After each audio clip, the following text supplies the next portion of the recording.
America का लड़ाकू विमान F-16 एक मिनट में 35 किलोमीटर की दूरी तय करता है। सिर्फ 15 मिनट में F-16 यूक्रेन के बॉर्डर से मॉस्को पहुंच सकता है। इतना खतरनाक फाइटर जेट अब ज़ेलेंस्की के हाथ लग चुका है और इस फाइटर जेट को लेकर पुतिन पहले ही वार्निंग दे चुके हैं और अब हर गुजरने वाले दिन के साथ लग रहा है कि ये युद्ध और लंबा खिंचने वाला है।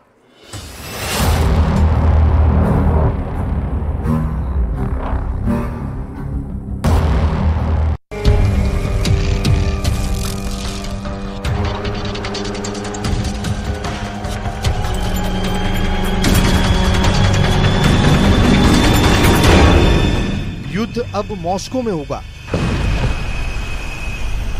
प्लेन अब रूस के आसमान में उड़ेंगे। डर अब रूस के लोगों को भी लग रहा है। दर्द अब पुतिन को भी झेलना पड़ सकता है। युद्ध धीरे धीरे शिफ्ट हो रहा है। यूक्रेन सुरक्षित नहीं है।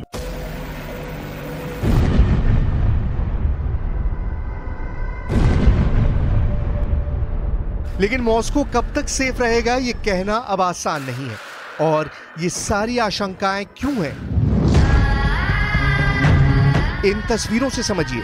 ज़ेलेंस्की अमेरिका में बनाए गए लड़ाकू विमान F-16 में बैठ चुके हैं। ये फोटो रूस को एक मैसेज है, पुतिन को एक सीधा संदेश है कि अगर वो ये सोच रहे हैं कि युद्ध जीत चुके हैं तो ये उनकी भूल है। युद्ध तो अभी शुरू हुआ है। यही मैसेज ज़ेलेंस्की रूस तक पहुंचाना चाहते हैं। सबसे बड़ी बात यह कि ज़ेलेंस्की ने नीदरलैंड्स के प्रधानमंत्री से मुलाकात की है और डेनमार्क के प्रधानमंत्री से भी बात की है। नीदरलैंड्स और डेनमार्क ये वो देश हैं जिन्होंने यूक्रेन को F-16 लड़ाकू विमान देने पर अपने फैसले की मोहर लगा दी है। इन दोनों देशों को धन्यवाद कहने के लिए ज़ेलेंस्की ने दोनों देशों के राष्ट्राध्यक्षों से मुलाकात की और इस मुलाकात पर नजर पुतिन की भी रही। ज़ेलेंस्की को F-16 मुहैया करवाने पर पुतिन का रुख कितना खतरनाक है ये तो आपको आगे हम बताने ही वाले हैं। लेकिन सबसे पहले हम आपको ले चलेंगे यूक्रेन और मॉस्को की युद्ध भूमि में और ज़ेलेंस्की की नई रणनीति को डिकोड करेंगे। आखिर ज़ेलेंस्की के दिमाग में इस वक्त चल क्या रहा है? युद्ध की शुरुआत में ही ज़ेलेंस्की ने अमेरिका से एक खास डिमांड की थी। ज़ेलेंस्की की डिमांड थी कि अमेरिका यूक्रेन की सेना को लंबी दूरी तक मार करने वाले हथियार दे।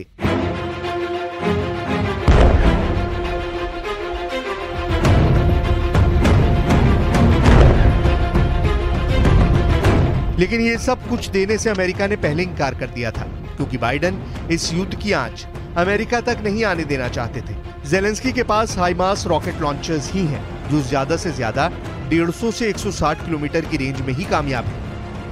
अमेरिका ने अब तक यूक्रेन को ऐसा कोई हथियार नहीं सौंपा जो रूस की राजधानी मॉस्को तक पहुंच भी सके। अब चाहे इसे पुतिन का खौफ ही कहें या कुछ और, अमेरिका की सरकार के प्रवक्ताओं की तरफ से ये बात साफ कही गई है कि यूक्रेन को जो हथियार दिए जा रहे हैं वो दरअसल डिफेंस के लिए है, ना कि रूस पर हमला करने के लिए। लेकिन जंग में परिस्थितियां हमेशा एक जैसी नहीं रहती। 544 दिन के इस युद्ध में पहले यूक्रेन ही लगातार मार खा रहा था, लेकिन अब परिस्थितियां काफी बदल चुकी हैं।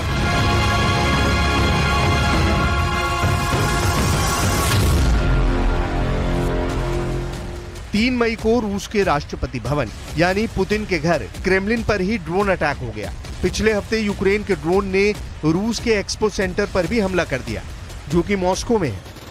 युद्ध के 544 दिनों में से 130 से ज्यादा बार यूक्रेन के ड्रोन रूस को घायल कर चुके हैं, यानी रूस की इमारतों पर हमला कर चुके हैं। रूस के ड्रोन रात के अंधेरे में ड्रोन अटैक करके रूस के हवाई अड्डे पर 3 लोगों को मार भी चुके हैं।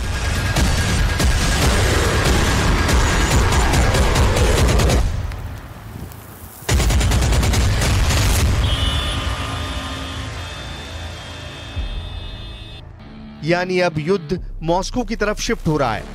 अब मॉस्को में रहने वाले लोगों के चेहरे पर भी युद्ध का खौफ देखा जा सकता है और ज़ेलेंस्की यही चाहते हैं। लेकिन अमेरिका ने इस आग में और ज्यादा घी डालने का काम किया है। अब डेनमार्क और नीदरलैंड्स की लोकेशन क्या है? यूरोप में जरा एक बार ये मैप देखिए यूरोप के मैप में ये डेनमार्क और डेनमार्क के दक्षिण दिशा की तरफ मौजूद है नीदरलैंड्स। अब जरा रूस का भूभाग देखिए। यूरोप और एशिया महाद्वीप में फैला हुआ एक विशाल क्षेत्र क्या रूस और डेनमार्क जैसे बेहद छोटे छोटे देशों का कोई मुकाबला रूस से हो सकता है? सच्चाई यह है कि डेनमार्क और नीदरलैंड्स की हिम्मत अगर आज पुतिन को आंख दिखाने की है तो इसके पीछे सिर्फ और सिर्फ अमेरिका की शय है। और अब यूक्रेन को अमेरिका की ओर से कई इशारे मिल रहे हैं। अब सोचिए, जो यूक्रेन अब तक ड्रोन से ही मॉस्को पर हमला कर रहा था, अगर उसके हाथ में F-16 जैसे अत्याधुनिक विमान लग जाएंगे तो क्या ये विमान मॉस्को का रुख नहीं करेंगे? क्या रूस पर हमला करने के लिए F-16 लड़ाकू विमानों का इस्तेमाल नहीं होगा?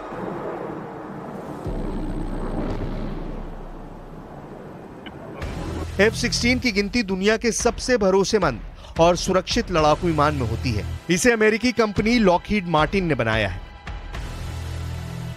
लॉकहीड मार्टिन के मुताबिक दुनिया भर में 25 से ज्यादा देशों के पास F-16 विमान है। F-16 सिंगल इंजन वाला मल्टी रोल लड़ाकू विमान है, यानी ये किसी भी तरह के ऑपरेशन में काम कर सकता है। F-16 चौथी जनरेशन का लड़ाकू विमान है। इसमें हवा से हवा और हवा से जमीन में मार करने वाली मिसाइलों को तैनात किया जा सकता है। हालांकि F-16 में लगने वाली मिसाइलों की रेंज 100 किलोमीटर है, यानी इसकी मिसाइलें 100 किलोमीटर दूरी तक के टारगेट को ही मार सकती हैं। लेकिन रूस के लिए और पुतिन के लिए सबसे ज्यादा चिंता की बात यह है कि F-16 की रेंज 4200 किलोमीटर है, यानी एक उड़ान में ये 4500 किलोमीटर दूर जाकर हमला कर सकता है। ये मैप देखिए, मॉस्को की दूरी कीव से 860 किलोमीटर है और F-16 एक बार में 4200 किलोमीटर तक जा सकता है।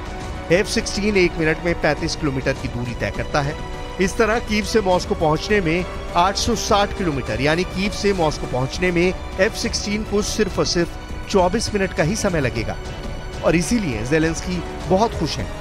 उनको लग रहा है कि F-16 हासिल करने के बाद वो पुतिन को मजा चखा देंगे। Мовились про передачу Данії 19 винищувачів F-16. Це дуже потужна підтримка для нас. Вже починаються тренувальні місії. Ми разом сьогодні спілкувалися з нашими хлопцями, дівчатами, які навчаються і будуть тут працювати з F-16, а потім будуть працювати з F-16 в нашому небі.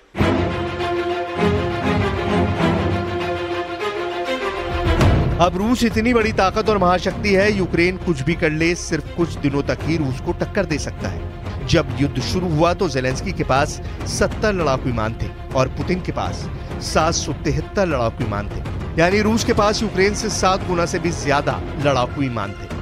अब कई इंटरनेशनल रिपोर्ट्स दावा कर रही हैं कि 544 दिनों के युद्ध में रूस ने 70 लड़ाकू विमान खो दिए और यूक्रेन ने 60 लड़ाकू विमान खो दिए। इस हिसाब से अगर देखा जाए तो अब रूस के कुल 773 लड़ाकू विमानों में से 70 घट गए, यानी अब भी रूस के पास 703 लड़ाकू विमान हैं और यूक्रेन के पास 70 लड़ाकू विमानों में से 60 घट गए, तो अब यूक्रेन के पास सिर्फ 10 लड़ाकू विमान बचे हैं। अब सवाल ये उठता है कि डेनमार्क और नीदरलैंड से रूस को कितने विमान मिलने जा रहे हैं। जरा नीदरलैंड्स के प्रधानमंत्री का ये बयान सुनिए। उन्होंने खुद कहा कि उनके पास 42 F-16 लड़ाकू विमान है, लेकिन वो कितने लड़ाकू विमान देंगे ये आगे साफ होगा। ज़ेलेंस्की को F-16 मिल गया तो वो कितना खतरनाक साबित हो सकते हैं।